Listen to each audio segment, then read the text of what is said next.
Nereti par Madonas sirdi dēvētā mīlestības graviņa šobrīd piedzīvo vērienīgas pārmaiņas. Ik viens, kurš dodas garām visaugstākajai Madonas trūklakai, ir jau pamanījis iespaidīgos būvdarbus, kuri rezultēsies ar mūsdienīgu un ainaviski izteiksmīgu vietu, tādu, kādu madonieši jau gadiem ilgi vēlējušies savai pilsētai. Madoniešiem ir vajadzīga šāda vieta, un ne tikai madoniešiem, arī Madonas viesiem un turistiem. Grūti teikt, vai tas tiešām varēs realizēties pilnībā, jo tas ir ļoti apjomīgs darbs, un esmu iepazinusies arī ar Jāņa Liepiņa projektu, jo viņš ir bijis pie mums Madonas ģimnāzijā stundās un rādījis šo te projektu, un, manuprāt, tam būtu jārealizējās.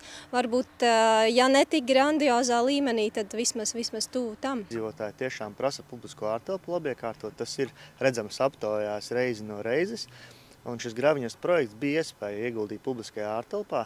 Eiropas fonda projekta finansējums $500 000 apmērā tieši publiskajām ārtelpām pašvaldībās. Šis $500 000 sēdz daļu no izdevumiem, pārējo daļu sēdz pašvaldība, taču lēmām visas 3 kārtas realizēt reizē ar vienu būvnieku vienā projektā, lai iegūtu pilnīgi jaunu, modernu teritoriju ģimenēm, bērniem.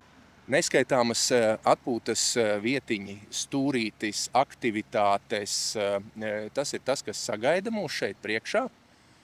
Mēs ļoti domājam par to, lai objekts tiešām iekļautos pilsētvidē, lai viņš būtu arī ērta maģistrāla no Raiņa uz ielas kvartāla, uz ģimnāziju, muzejs, bibliotēka, kultūras nams un šīs tradīcijas, kas saistās arī ar laulību ceremonijām, faktiski šeit varēs izvērsties. Šeit pat Raiņa ielā paredzēta 2 līmeņu terase ar skaistu skatu uz esošo dīķi.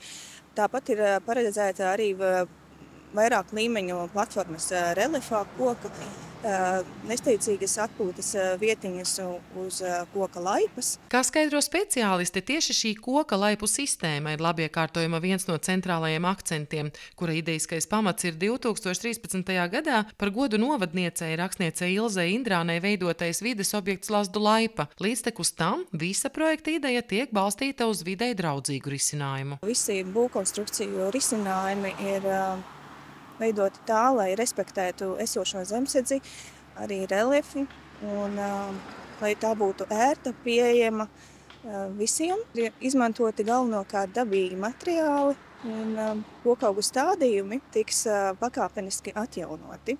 Mēs maksimāli veidojām iekļaujošu šo te risinājumu, kas pakārtots tiem dabas dārgumiem, ko mēs šeit atrodam, un tāpēc arī visas laipas faktiski veidotas ir maksimāli neizmantojot tehniku, lai tehnika neiebrauktu šajā teritorijā, un dabīgā koka segumi, versaļas tipa segums, granīts, tie ir visi tie dabīgie materiāli, kas, manuprāt, ļoti labi kontekstā ierakstās un saudzē mūsu dabas vērtību, mūsu Madonas pērli. Vēl tikai jāpiebilst, ka mīlestības grava nav vienīgā vieta pilsētā, kurai nepieciešama labiekārtošana, taču, kā skaidro Vietvara, konkrētā projekta ietveros gūtais finansējums nebija novirzāms citām aktivitātēm. Ir daudz dažādu projektu ideju, kas būtu nepieciešams muziskolas paplašināšana, ieguldījumi pilsētas ielās, karjeru teritorijas labiekārtošana un citi projekti. Taču šajā programmā mēs varējām startēt tikai ar šo vienu, ar graviņas projektu, publiskajai ārtelpai. Cita veida aktivitāti šeit ielikt nevarēja, līdz ar to bija jāizvēlās startēt ar šo projektu vai nestartēt vispār. Madonas pilsēta var lepoties ar to ceļu, kā attīstībā viņa veidot, tad vispirms ielas, inženiertīklus sakārto, un tagad ir nonācis tas laiks, kad mēs varam runāt par augstvērtīgu, kvalitatīvu pilsētas ārtelpu, un šobrīd mēs stāvam mīlestības graviņas malā un lūkojam uzsāktos būvdarbus, kas aptver pilsētā apmēram 3 hektārus. Šis graviņas projekts ļoti gaidīts projekts, un viņš ļoti labu vizuālu iespēju atstās uz Madonas pilsētu. Būs gan skaista vieta turistiem, gan forša pastaiga vieta vietējiem iedzīvotājiem, ģimenēm, atpūtai, varbūt arī pasākumiem. Es redzu arī Ziemassvētkos, kā izrotātu publisku ļoti skaistu teritoriju. Manuprāt, mūsu pilsētē tas bija ļoti vajadzīgs, ļoti iederēsies un iedos lielu pievienoto vērtību tīri vizuālā izskatā. Sandra Zariņa, Andris Milnis, RTV no Madonas.